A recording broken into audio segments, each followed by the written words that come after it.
Summer is finally here in the UK and it's hotting up into the 30s, which is all the excuse an Englishman needs to break out the barbecue and don some Speedos. But in all seriousness, when it is really hot outside and then hot inside, the idea of sitting indoors with, music playing in an enclosed room with amplifiers, kicking out the heat definitely loses some appeal.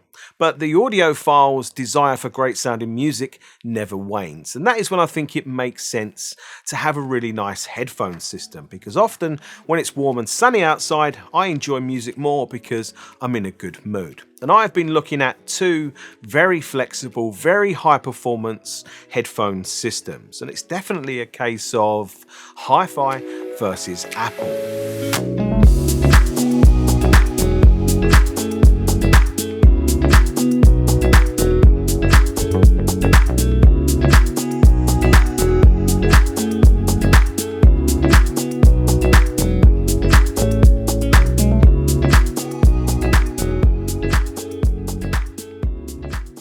Earlier in the year, I visited the UK headquarters for QUAD, one of the oldest speaker manufacturers in the world. And we was discussing and talking about lots of different things, and the topic of headphones came up. And I was asked what I felt of the QUAD ERA or ERA1 headphones. It was pitched to me that they have been designed to sound just like the famous Chord Electrostatic speakers. And I know there will be a whole bunch of audiophiles whose ears just pricked up at the thought of that. So naturally, I brought a set home and I've been listening to them ever since with different systems, but most of the time spent with the Chord Electronics MOJO 2. And I realized that this is a really cracking sounding headphone system or headphone setup for about £1,000, with the QUAD ERA1 costing £595 and the Chord Electronics MOJO 2 costs £495. But I do need to be clear here, the QUAD ERA1 are not electrostatic headphones. They are planar magnetic headphones, which is a very different technology, but a technology that shares some of the strengths of electrostatic drivers, such as having a thin membrane driver, human hair thin, so low mass for faster movement and clearer transients, but with some distinct advantages electrostatics don't have, such as low impedance, making them easier to drive. And planar magnetic headphones are supposed to have better bass response as well, which is all very interesting. And it means that planar magnetic headphones should have distinct advantages over dynamic driver headphones too, such as lower distortion. But I think, like with all audio technologies, it's more about the implementation of it than just the technologies alone. And I like the QUAD ERA1. I really like the look of them. I think the styling is excellent. And the build quality is good, but not amazing. And I want to get my one main complaint out of the way straight away. Can you hear that? Hopefully you can see it on camera if I don't put it too high. This pair I have here is proper creaky, and it's creaking where the headband kind of meets the ear cup holder, maybe. I'm not sure what you'd call that, because if I try and hold that still, no creaking. If I give that little twist, we get some creaking. And this is not the end of the world, but I must admit, it is a little disappointing given the price. And I do think that maybe a quick shot, small shot of WD-40 would solve this issue, but I didn't want to do that before the review because I feel like review transparency and reviewer honesty and transparency is really important. But I will give them a quick little shot of WD-40 after this review. And, if it solved the issue, I'll let you know down there. And for comfort is obviously personal, and make sure I've got the right side.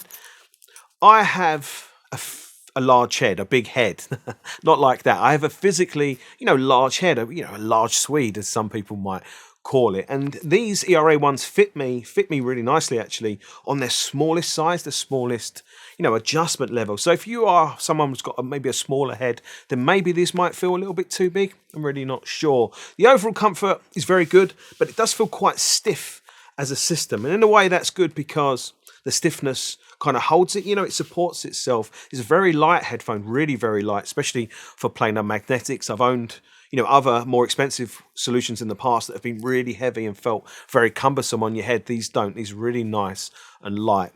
And as I say, the stiffness definitely helps to, them to support themselves on your head. The Quad come with two sets of ear pads. One is soft leather and the other is a fleece material. So you have two different comfort situations here. And I definitely like the fact that it's easy to change the ear pads without the fear of breaking anything. You literally just pull them off, line up the studs and push them back on. Really nice and simple. But here is the thing, the different ear pads or ear cushions will drastically change the sound of the headphones, which is very cool in a way, but also sucks in a way, because if you like the feel and the comfort of one, but prefer the sound of the other, there's not much you can really do about that, or is there? That is why I think the Chord MOJO 2 is ideal here. So what happens when you pair the MOJO 2 with the Quad ERA1? Well, very good things. The sound is clear, clean, solid and engaging. But beyond that, it really depends on what ear pads you are using, because the Quad will sound like totally different headphones. With the fleece ear pads, the sound is much warmer, richer and bolder in the bass. And I think that is the Quad Electrostatic-like sound. There is a strong emphasis on tonality and grandiose and presence to music. Listening to movie soundtracks, they become very emotional things and sound really quite epic. Transients are presented cleanly, but with a softer, more rounded edge. And that means music has a wonderful sense of flow, and it makes it very easy to listen across a broad spectrum of music without you ever being overly fussy of its production. And there is some real character to vocals too, with some emphasis on the lower mid-range, adding a sense of bloom, supported by a very full bass that's in the main tight and controlled. And it's definitely a sound that you can just relax and kick back to and enjoy listening to for long periods of time. But if I was being maybe fussy and critical of the sound, I would say that kind of more full-bodied, strong tonal character to the vocals can sometimes be a little bit too much of a good thing, with maybe some big male vocal voices such as Cold to War, because, big warm sounding headphones, big warm male vocals, again, can be too much of a good thing. And the head stage from this setup, from the fleece ear pads, it's big and warm and bold, which is great, but it can sometimes be a little bit oppressive. It can just sometimes feel a little bit squashed and like it's sitting on you a little bit too much for my personal taste. But changing to the leather ear pads, as I mentioned, the sound totally changes. And with the leather pads,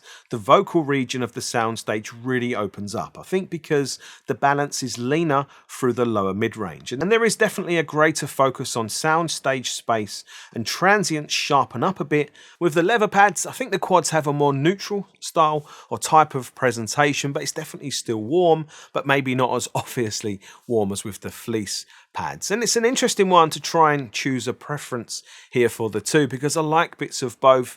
I think with the leather pads you do lose some of that vocal character in favour of more neutrality. So yeah, I like bits about them both, but if somebody put a gun to my head and made me choose, then I would choose the leather pads. And that's where it's interesting adding the Chord Electronics MOJO 2, because this is where we don't have to make a choice for the sound that we prefer based on the headphone pads alone, or we can maybe build in a combination of the comfort that we like with the sound that we want.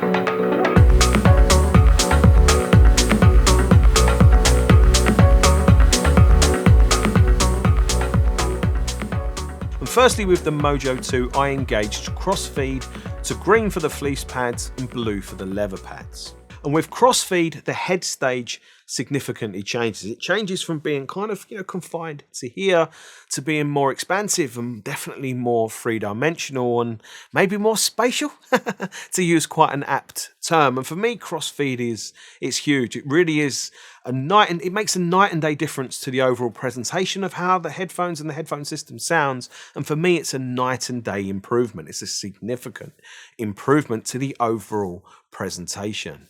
And that is where the Mojo 2's second great feature comes in, its equalisation. So with a little bass trim and a little treble push, then now we are really cooking. And this is an epic sound that's big, bold, warm, clean, clear, with nice transients, nice detail, and a good three-dimensional head stage, combined with a sound that's inviting and engaging, and you can really just go away and listen to music for hours.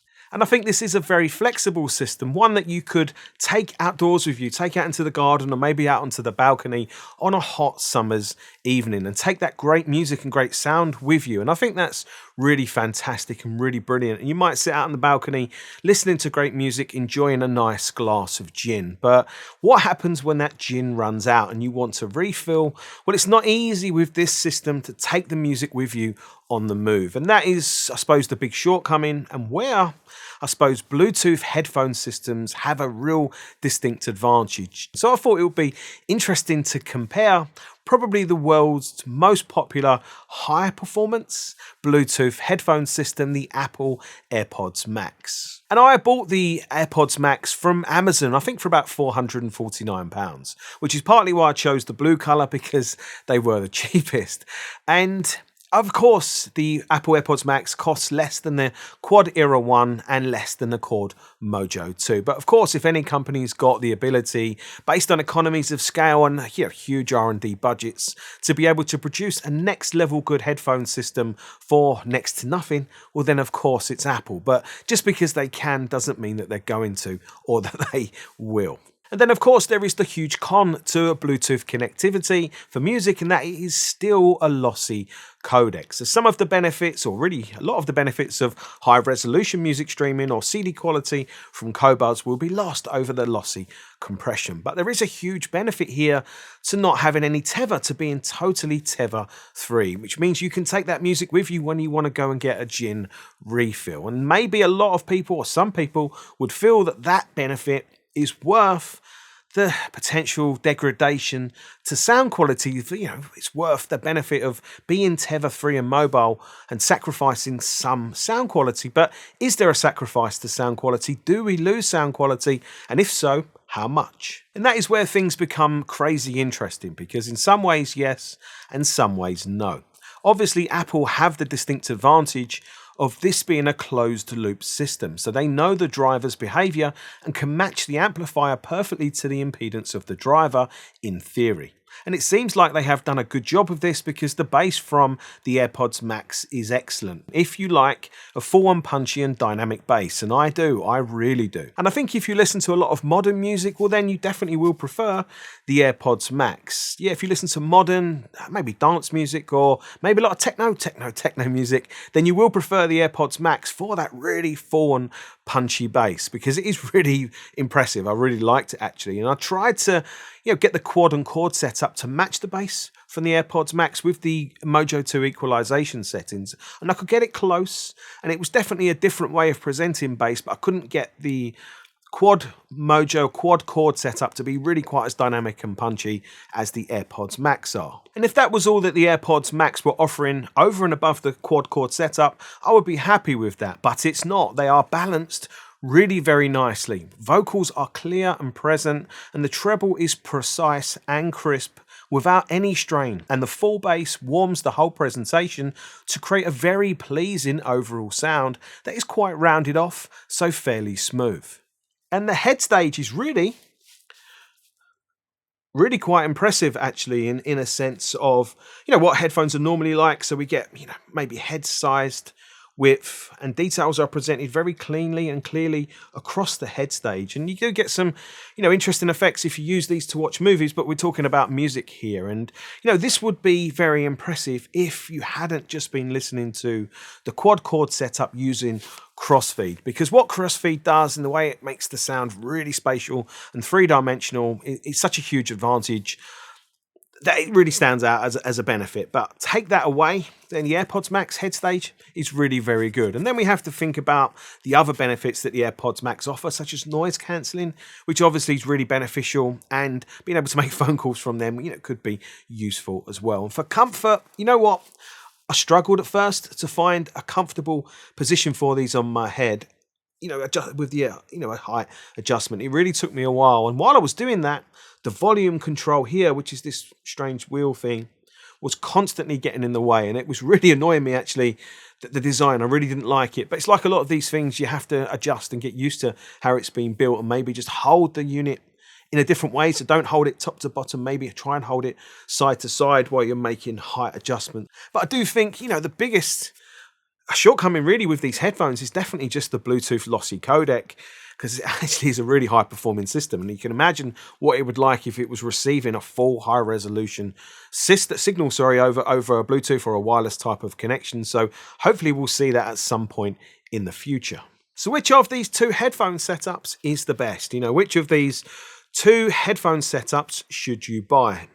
And that's really not an easy one. It's really not an easy one to decide and talk about, because I actually really like the Apple AirPods Max for all the benefits that I mentioned: noise cancelling, comfort in the end, actually in the way they feel, and the flexibility in the way you can use these being tether free and on mobile, and obviously you can take them on planes and flights and stuff like that. So I really like that aspect about the AirPods Max, and I really like the sound quality. It's so much better than I was expecting it to be. But I do think this is probably a 2 to 3 hour, maybe more listen. Whereas the Quad Era 1 with the Chord setup, because you can adjust it, because you have the benefits of crossfeed, and because of the really interesting character of these headphones, for me, these are more of maybe an all day type of listen, more relaxed, more easygoing, all day type of listen.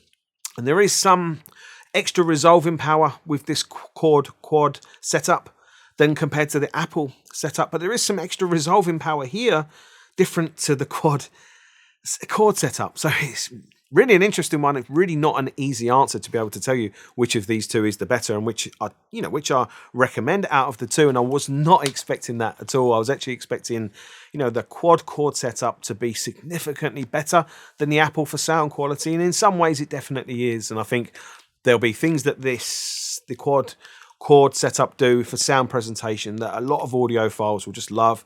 The gracefulness of it and the smoothness, especially if you're an electrostatic sound guy. Of course, there's going to be an appeal here. But obviously, you've got to bear in mind, I suppose, the cost difference.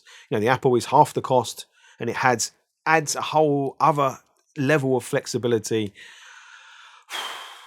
Interesting one. I think what's missing from the Apple setup is some customization. If there was some customization for sound, being able to adjust the mid-range treble and bass, because obviously there's a lot of customization with the Quad setup, and that would make all the difference for longer listening sessions. And maybe it exists, and if it exists, please do let me know down below in the comments section. But using these, listening to one of my favorite albums, which is Black Acid Soul by Lady Blackbird, the bass in that album was so full and saturated that it was just a little bit too much with these. It was a little bit too much of a good thing, which made it a tiring listen through the course of that album. But that's not every album, but that one in particular, really did stand out to me. So I actually can't give you a winner here. I can't give you an outright winner, because it will purely depend on what your preferences are and what you're really looking for from a headphone system. Obviously, this has so many distinct benefits, that it's impossible to overlook. But there is something special about how this presents music from a outright musicality point of view, and a presentation. The way this engages you for a musical delivery is really, really something as well. So I suppose my final conclusion would be, maybe buy both solutions and enjoy them at different times, and enjoy them for their own individual standout strengths. And then there's no shortcomings then between the two solutions. So on that note, I just want to apologize for making this video and emptying your bank balance. But I do hope you've enjoyed this video. I hope you've enjoyed it. And if you have, hit the thumbs up button, subscribe to the Pursuit of Perfect System YouTube channel if you haven't already. Of course you have. Thanks for watching. I'll see you soon. Take care. Bye.